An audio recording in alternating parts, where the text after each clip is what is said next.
போய் கல்லூரி பெண்களை கூட்டு போறேன். அறிவு வேணும் தமிழனுக்கு. ஒரு சினிமா கூத்தாடி பையனை கட்டி பிடிச்சி கொடுக்கறது அனுமதிக்கிறேன். விஜய் சார் எல்லாரையும் அரவணைக்கிறது சில பேர் தவறா பேசும்போது எனக்கு இதை சொல்லியே ஆகணும்னு தோணுச்சு. அது எங்களுக்கு ஒரு தாய்மாரா பார்க்கும்போது எங்களுக்கு அப்படி தெரியல. எங்க வீட்டோட ஒரு அப்பா ஒரு வாஞ்சியோட ஒரு குழந்தைய கட்டி பிடிச்சு முத்தம் கொடுத்தா எப்படி இருக்கும் எங்களுக்கு?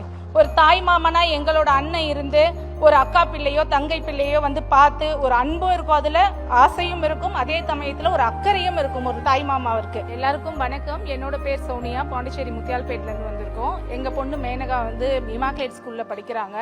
நல்லா படிப்பாங்க. பட் இந்த அளவுக்கு ஒரு பெருமை மிகு தருணத்துல எங்களை கொண்டு சேர்ப்பாங்கன்னு நிச்சயமா நம்பல. வர வரைக்கும் ரொம்ப பதட்டமா இருந்தது.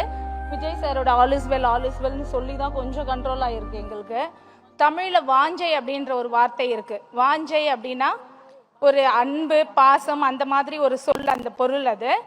விஜய் சார் எல்லாரையும் அரவணைக்கிறது சில பேர் தவறா பேசும்போது எனக்கு இதை சொல்லியே ஆகணும்னு தோணுச்சு. அது எங்களுக்கு ஒரு தாய்மாரா பார்க்கும்போது எங்களுக்கு அப்படி தெரியல. எங்க வீட்டோட ஒரு அப்பா ஒரு வாஞ்சியோட ஒரு குழந்தைய கட்டி பிடிச்சு முத்தம் கொடுத்தா எப்படி இருக்கும் எங்களுக்கு?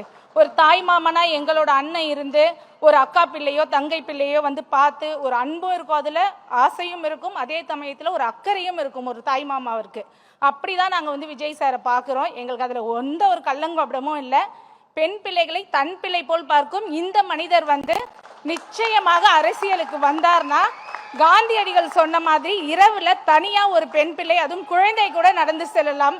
கண்டிப்பா இதுல மாற்று கருத்தே இல்லை. நிச்சயம் நீங்க தமிழக முதல்வரா வரணும்னு நாங்க கடவுள்கிட்டயே வேண்டிட்டு இருக்கோம். அது நிச்சயமா பலிக்கும் 100%. ரொம்ப ரொம்ப நன்றி சார்.